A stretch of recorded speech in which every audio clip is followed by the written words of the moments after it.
Good afternoon, everyone. Welcome to the Diabetes Sisters Life Class webinar. Welcome, everyone. Today's webinar, Be Healthy, Be You, Be Beautiful, led by Kimberly Goodson. My name is Anna Norton. I'm the CEO of Diabetes Sisters. I'm also moderating today's webinar. Again, it is my pleasure to introduce Kimberly Goodson. Kimberly has a bachelor's degree from Furman University and her integrative health coaching professional training certificate from Duke Integrative Medicine. She's also certified by the American Association of Diabetes Educators as a Level 1 Associate Diabetes Educator. She operates her own integrative health coaching practice and leads an adult with type 1 diabetes meetup group. She's been featured on numerous blogs, including Beyond Type 1 and Think Like a Pancreas. She has also been living with diabetes for almost 17 years, a disease she shares with her father. She manages with an insulin pump, although has recently enjoyed extended pump vacations. She finds that flexibility and forgiveness have been key to living a full life with diabetes. Today, Kim is going to provide us with effective ways to approach situations when we may feel self-conscious about our diabetes care. She will provide us tactics on how to boost our confidence as women living with diabetes. Please welcome Kimberly to lead us the next half hour. Thank you, Anna, for that sweet introduction and for everyone who is logged on to listen and to discuss a topic that I'm really passionate about and have been for some time. It's actually how I found myself in integrative health coaching because I'm passionate about people feeling confident in who they are. And with diabetes, we have lots of challenges that get in the way of that or that can. And I'm excited to share with some of you about how diabetes can actually help make us stronger and more confident women. So to begin talking about this, I think it's really important to be very clear about what confidence means. And so I'm going to do the faux pas of putting up the Merriam-Webster definition on the screen and just read through it so that we can pull out some other words that help us grasp what we're talking about when we're talking about self-confidence. So according to Merriam-Webster, confidence is a feeling or consciousness of one's powers or of reliance on one's circumstances. It's also a faith or belief that one will act in a right, proper, or effective way, the quality or state of being certain, a relation of trust or intimacy, reliance on another's discretion, support, especially in a legislative body like a vote of confidence. And finally, confidence is a communication made in confidence or a secret. So what words, when I read that, stuck out to you? What words are you still hanging on to? For me, the words that I hang on to are awareness, reliance, faith, belief, certainty, trust, and intimacy. So just hold on to some of those words as we move forward.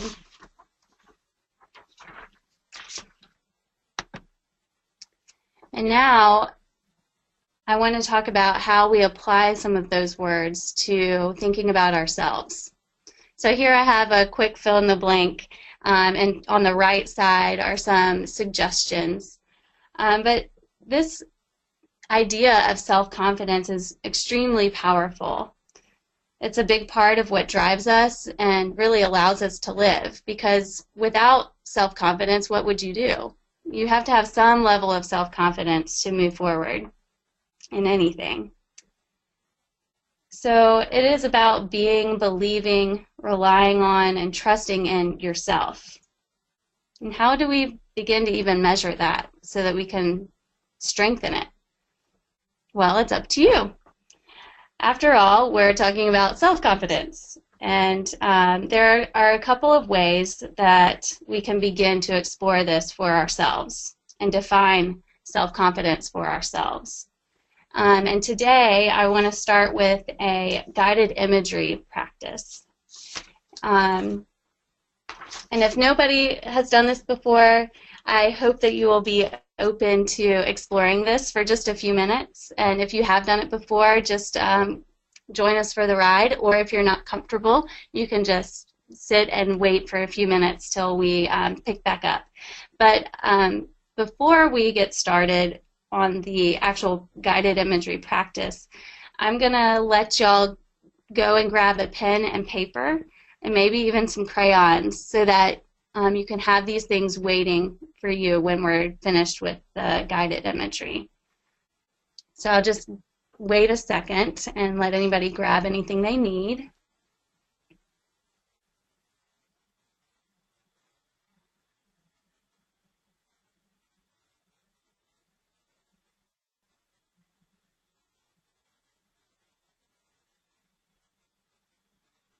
Okay. So as we begin this practice, I want everyone to make sure you're sitting comfortably. I'm going to do that myself. And just take a few deep breaths and start to focus on your breath.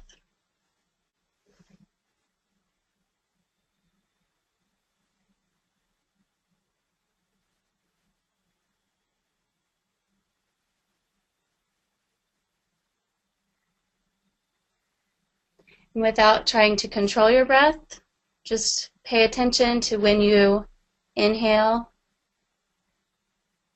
and exhale.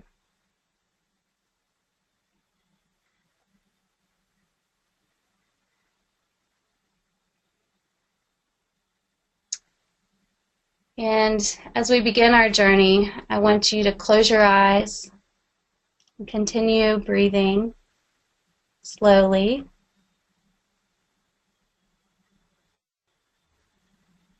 And follow me out of your chair and through your front door.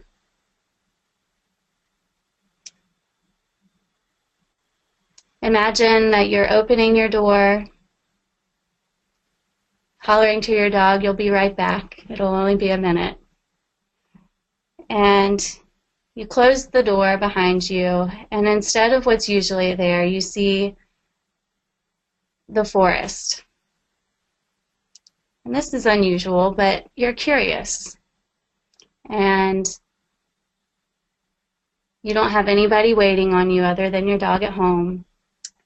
And so you decide to follow your curiosity and to take a step into the woods. It feels safe. And you see a path that you can follow. So you just follow that path. And you begin to notice any smells, the damp leaves on the ground. And you see the sun trickling through the leaves. And you can even hear some birds chirping in the distance. You continue to follow that path at your own pace until you find yourself under a big oak tree, stopped at a gate, and you notice some peculiar things about this gate. And you notice that you kind of have an urge to go through it. And before you do, you decide that you're going to be coming back this way anyway, that you want to let go of a few things and set them down next to the gate, or even hang them on the fence. And after you finish letting go of some of those things, you walk through the gate and continue following the path, noticing those sounds of the birds, the breeze through the leaves. And you see some light, like there's a clearing ahead. And with that curiosity, you go closer to the clearing until you find yourself there. And you see someone who's joyful. There's just this positive light energy around. And you approach them, and you discover it's actually yourself 2 years from now, And yourself 2 years from now embraces you and welcomes you to stay a while. And I'll give you a few minutes to catch up. Your present self and yourself 2 years from now have a lot to talk about. Your future self wants to tell you all the things to look forward to believe in, all the things that you've journeyed through. And so you can just take a couple minutes before it's time to head back to the gate and pick up your things and go home. But for now, just enjoy being in conversation.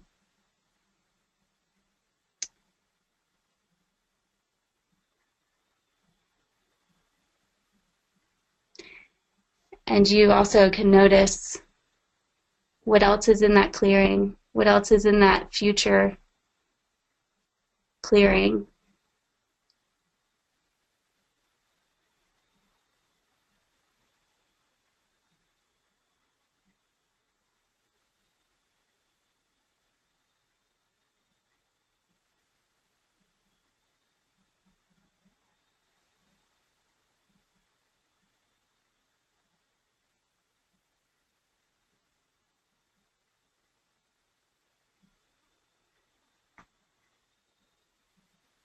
And you realize the sun is starting to set, so it must be time to go. You say your last goodbyes, and you leave your future self saying, "I'll see you soon," and head back on the path, crunching on those leaves as you approach the gate. You pick up all the things that you left there, or you might have realized there's some things you don't need anymore. And you carry on your way under the oak tree, winding on that path back through the forest until you find yourself at your front door. And before you walk through the front door, you take one last look at the forest and say goodbye and come back into your home, back into your chair, and into this present moment. And you take another deep breath and begin to open your eyes.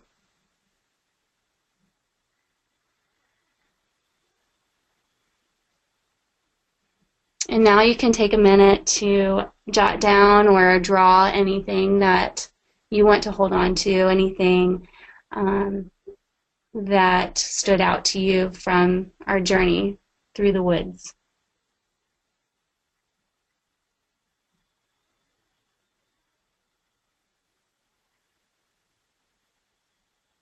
Some things you might want to write about might be, what do you envision when you think of your ultimate happy state? What were you doing in that clearing 2 years from now? What characteristics are you embodying? What was the source of warmth? What did you admire about yourself then and now?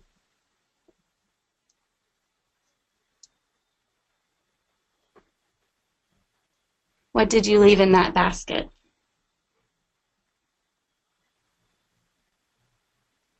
What sights and sounds and smells did you notice?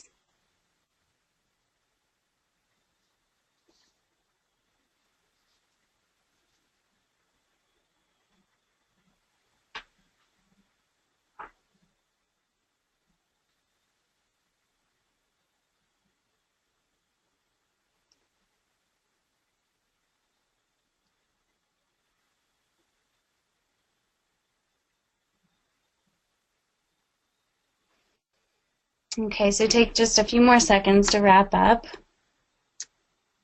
I just realized I forgot to have this pretty picture of a ginkgo tree up while we were doing our guided imagery, but you can come back to it once it's up.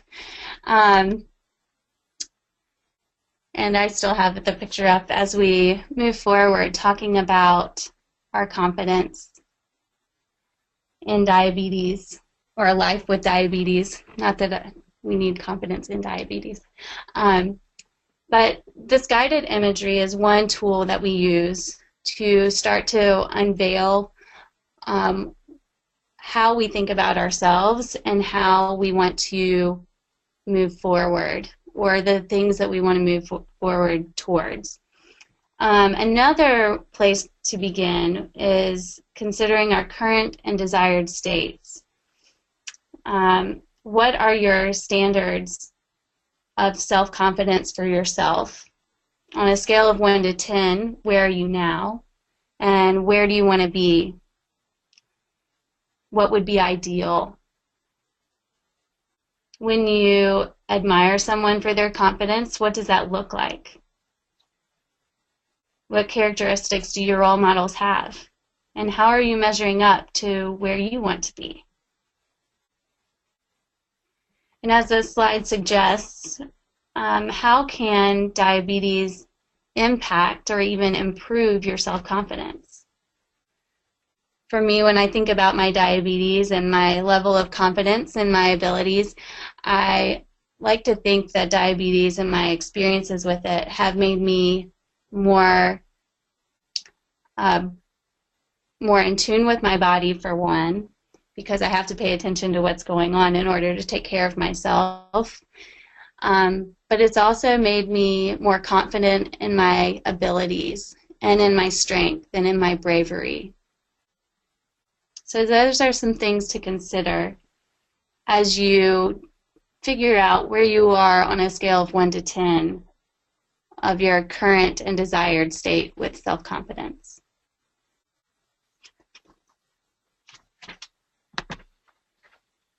And here are some very humble pictures that I just snapped of myself, but they also kind of capture the everydayness of diabetes. Like these are my actual syringes and needles and my big purse with fruit snacks and all the other things that I need in that humongous purse. I know I'm not the only one out there lugging around stuff everywhere I go. But I wanted to invite you to consider what are some other situations that come to mind that would require you to embody some strong self-confidence when it comes to diabetes. Are they instances where you're just checking your blood sugar in public? Are people looking at you wondering why you're licking blood off your finger? Or does your pump draw attention in certain places? I don't want to go too far and start to make everyone self-conscious, but just quickly think about, or, for the purposes of this presentation, we'll just take a second to think about some of the situations where we need some confidence in ourselves to handle some uncomfortable situations with diabetes. When are you going to tell the person that you're dating that you're diabetic? Or how are you going to handle being cranky with a high blood sugar with a loved one? Or with Thanksgiving coming up, people judging you for eating that dessert, or feeling like they're judging you. Or the one that I tend to harp on because I think it's really important for everyone to understand is that carrying the burden of diabetes over time and getting tired of it and needing a break and needing help and knowing how to handle those situations with grace and confidence is really important to consider when thinking about how you can build your self-confidence. Do you have the self-confidence you need to ask for help?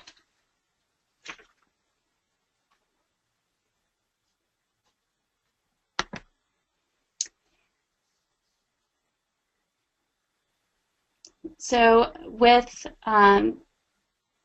in building that confidence, we need to begin at the heart of the matter, which is you. And this is where we begin with integrative health coaching.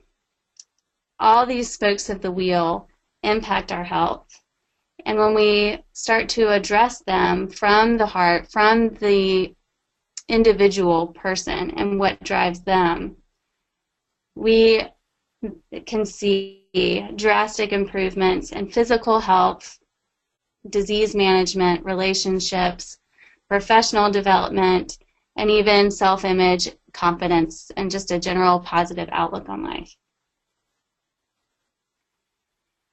And this diagram right here is really what sold me on the Duke Integrative Medicine program. It spoke to me in not just the words there, but the colors. And if you just sit for a minute and look at this, you can see that they've really covered everything. And the most important piece being the middle, the you. The piece that surprised me when I went through the program was the mindful awareness piece.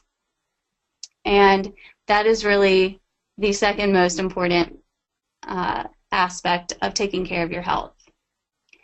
Is you just need to be alive, and then outside of that is the mindful awareness piece, which is how you're really going to be able to be true to yourself and honestly assess who you are, and where you want to go.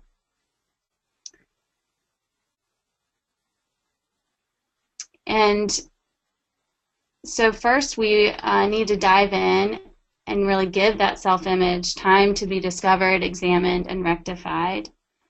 And we'll do that with the mindful awareness, which is a practice of paying attention, really. And it's a lot harder than it seems. So you'll find things just in taking time to breathe and pay attention to your breath, you'll start to discover how much your body is working just to breathe, just to think. It's the hardest part that most people have with mindful awareness is quieting the mind. And for a lot of people, it's not necessarily about quieting the mind. It's more about paying attention to the thoughts without judgment. And this is, I keep coming back to this, but everything I'm saying is very important. And if it doesn't make sense verbally, practicing it can kind of help you understand that when we come to this place of just paying attention to our breath and our thoughts and our sensations in our bodies, we start to see how quickly we are to judge ourselves or to judge our thoughts. And we need to come to a place of just being in a state of non-striving, non-judgment, forgiveness, and curiosity, and just letting everything be. We start to notice our breath in and out and the sensations in our body, and from there we can begin to see where we're coming from and where we want to go. And you'll quickly see that the positivity that comes from that will begin to radiate into all of these other spokes of the wheel, the mind-body connection, movement, exercise and rest, nutrition, physical environment, spirituality, relationships, and beyond.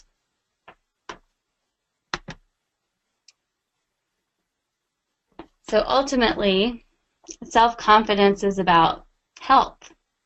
When we're healthy, we have our healthy mind and our healthy body. We're positive, we're feeling positive, and that positivity has life-giving benefits both internally and externally. You've heard the saying, sharing is caring, or caring is sharing. When you care about yourself and you do what you need to take care of yourself and to be forgiving of yourself and patient with yourself, you can do more for other people. When you take steps to better your health and overall well-being, you build confidence in your own abilities and in discovering who you are and in the impact that you can have on the world around you.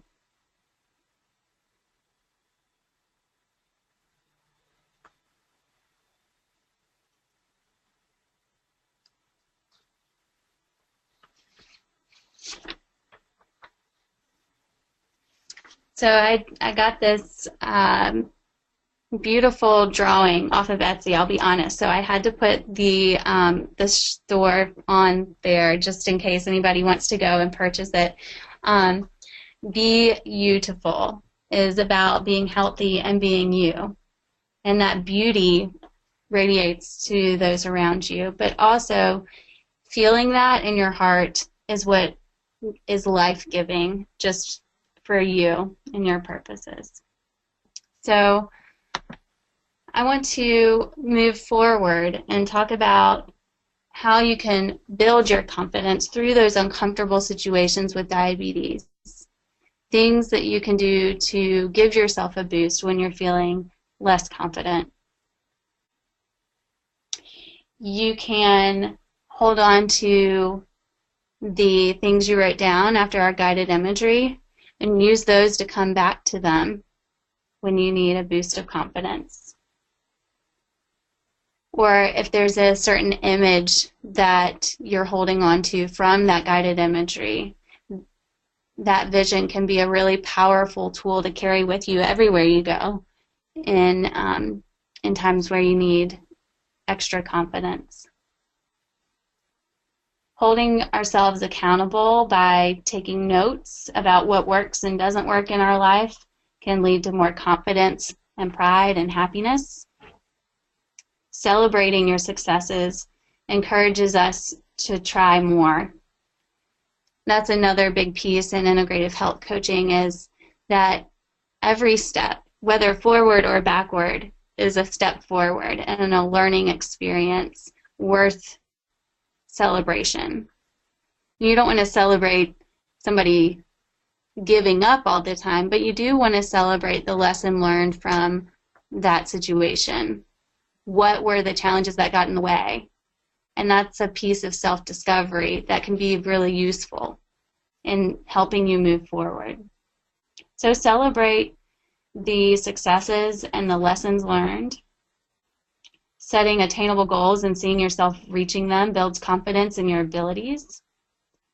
And finding support from family, friends, and community can build confidence. Getting outside of yourself by volunteering or literally getting outside, going on adventures and discovering what makes you come alive builds confidence. And these things generate positivity that will not only improve your confidence, but improve your health in other areas on that wheel of health.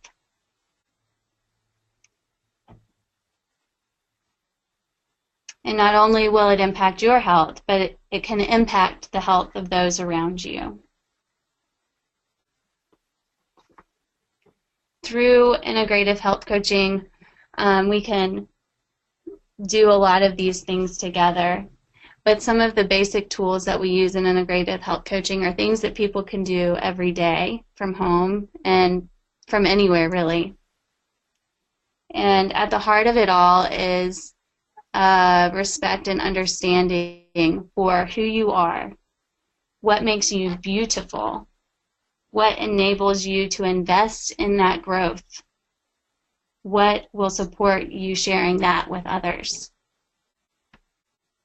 Whoops.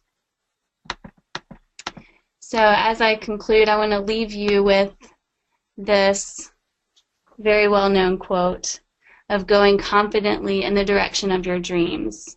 And I wish you all the best, and thank you so much for listening and going on this journey with me. And if anybody has any questions now, I'm happy to take them. Thank you, Kimberly. We actually don't have any questions, but I really, really wanted to thank you for sharing this with us today. It's a perfect end to a wonderful year of webinars through our life class series at Diabetes Sisters. It's also a great addition to this month when we are celebrating diabetes awareness. So thank you very much. Before we sign off for the day, I wanted to thank everyone again for registering, for participating in the webinar. We had over 45 people register today, and as promised, we've taken everyone, entered them into a drawing for a copy of Reva Greenberg's book, Diabetes Do's and How-To's. Today's winner is Kelly Wright. Congratulations, Kelly. We'll be contacting you to send out your prize sometime this week. This webinar has been recorded, so if you would like to listen to it again, please visit our website at www.diabetessisters.org tomorrow morning, where we will have the audio and presentation slides available. Again, I would like to thank everyone for joining our webinar series in 2016. Happy Thanksgiving, happy holidays, and please check our website in January so that you may learn about the webinars for 2017. Thank you all. Have a great day.